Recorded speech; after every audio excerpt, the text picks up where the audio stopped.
It's that time of the year, and if you've got an apple tree, you don't know what to do with the apples.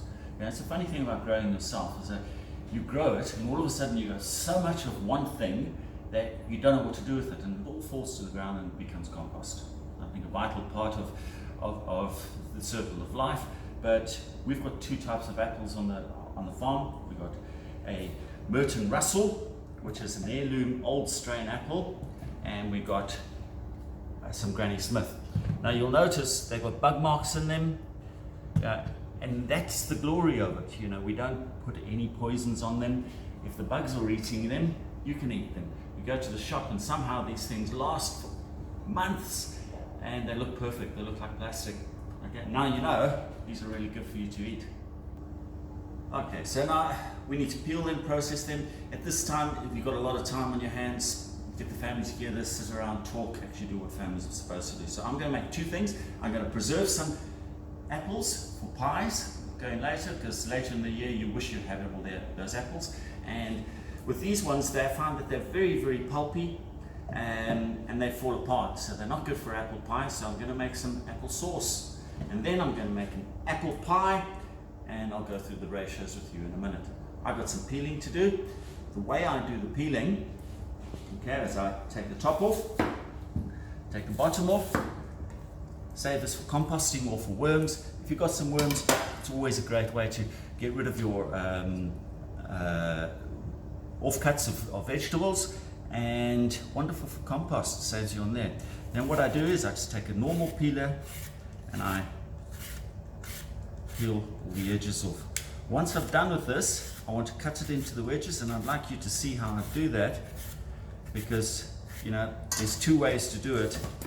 All right, one is wastage, wasteful, and the other one isn't. So you can just take there and cut that off there. It's much neater and you get the core out. But what I like to do is, all apples have a little seam over there. I take it there, I go into that seam and I just clip it out.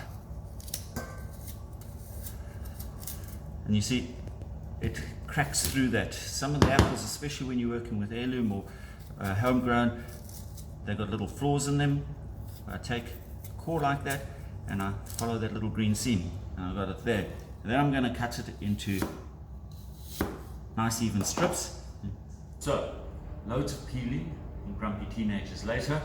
We've got this. This is the Granny Smith, and this is the one I'm going to use for applesauce. Okay, you can see the different types and you know how this goes brown so quickly, and I process that second, so it goes so brown so quickly.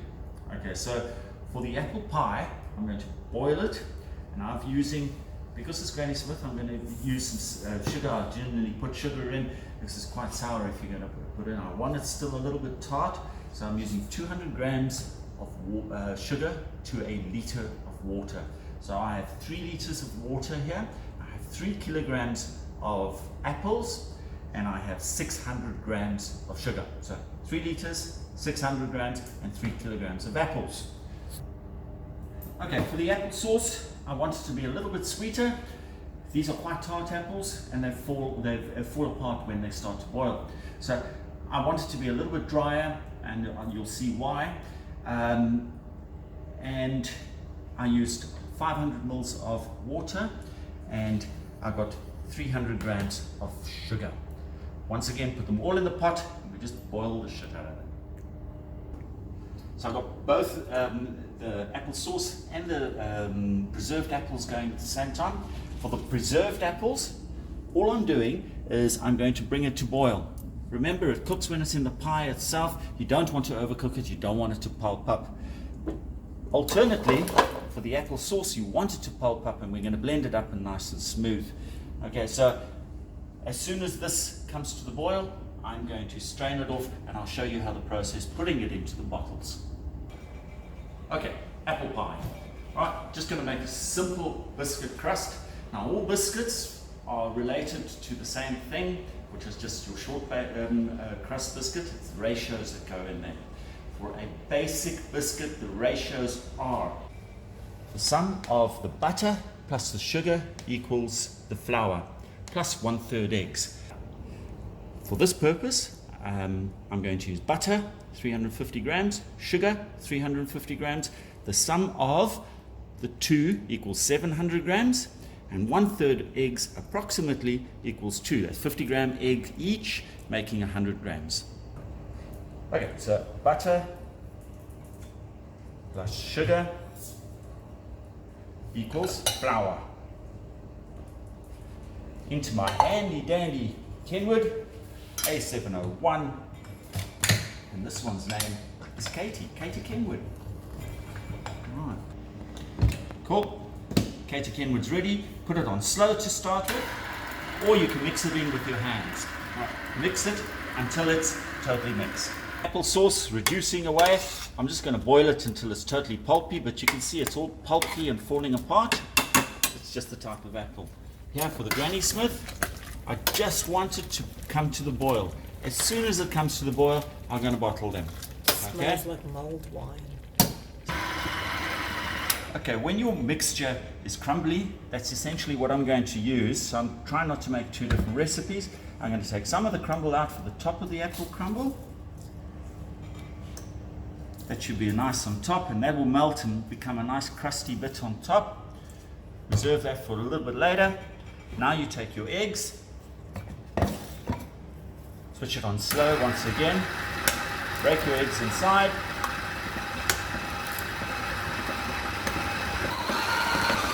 Alright, so when it turns into a dough, your dough is done.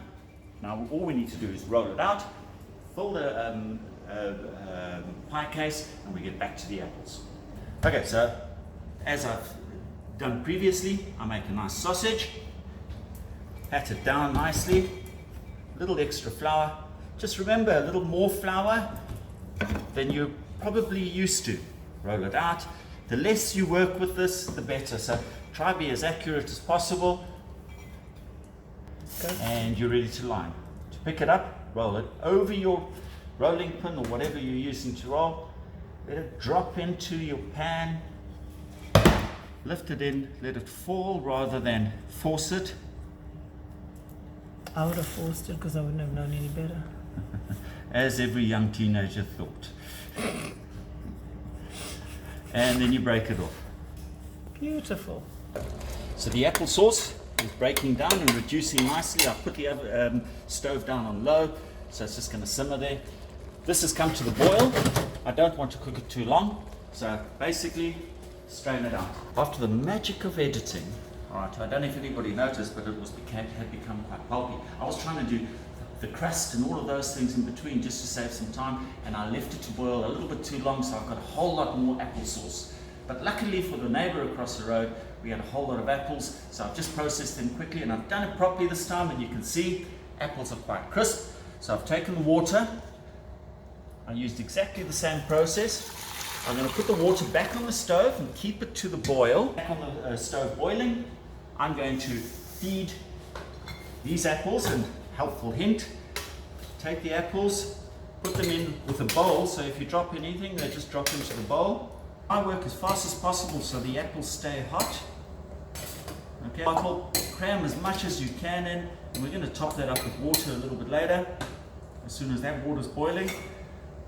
Okay, I've reserved a little here for the apple crumble. In the apple crumble, I take the apples, and then I have some crumbs, whatever crumbs you want to use. You can have scone crumbs or cake crumbs or muffin crumbs, anything you want to use. Put in some of those crumbs. What those crumbs will do, they'll absorb all the juices and help the apple crumble stick together. Okay, then I have some cinnamon and sugar. Put some cinnamon and sugar in. This is just pre-mixed cinnamon and sugar. How much do you say? How sweet do you like it? How much cinnamon do you like? And then some raisins. Right, so I've mixed in the apples.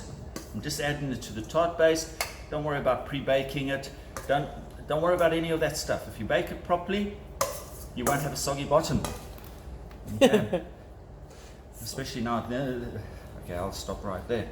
Then I reserved some of the biscuit base before I added the thing. You can see exactly, it's nice as you squeeze it, but then it falls apart, and that's what you're looking for.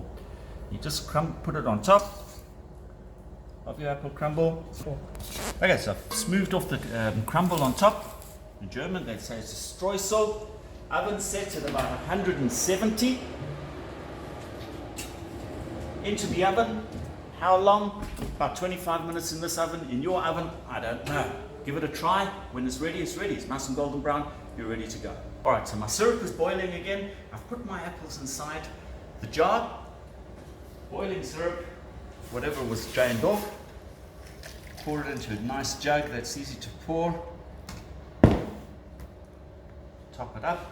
Just remember, it must be boiling. Move as fast as you can. Fill it right to the top. And then just your normal jars. Turn it as tight as you can. Alright, jar's really hot, so be careful. And there we have stewed or preserved apples. Apples are almost broken up. You can actually preserve it just like it is right now, or you can blend it up. I like to blend it up. Okay, before I do that, I'd like to give it a bit of a taste. For me, perfect, especially with pork. Nice and sour, sweet, and will cut through the fat of the pork, and that's the reason for applesauce. Okay, so I'm going to just blend this up.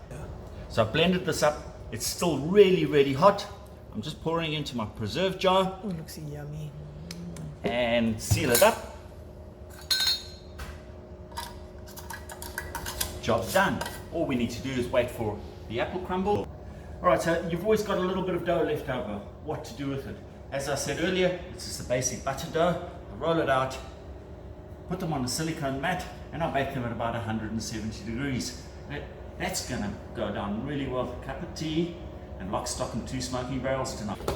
Apple pie, still a few minutes. I'm going to show you what I do with the cookies. I like to dust them with ice and sugar as soon as they come out the oven. What happens is it creates a nice little icing crust on it. It absorbs all the fat whilst it's warm. It absorbs all the fat. Now I've got another bunch of bases in there, which I'm going to show you how to make raspberry shortcake cookies. Raspberry shortcake cookies, all you do is put a knob of homemade raspberry jam whilst it's still hot, because then it just absorbs it beautifully. Okay, so apple crumble done. Out the oven.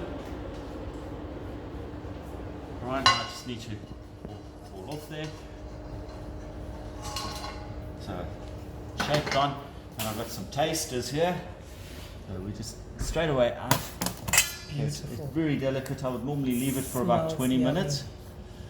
But we Just let desperately it want to settle. try some. I've been waiting for I've got so some hungry long. mouths that need feeding. Cut this into 12.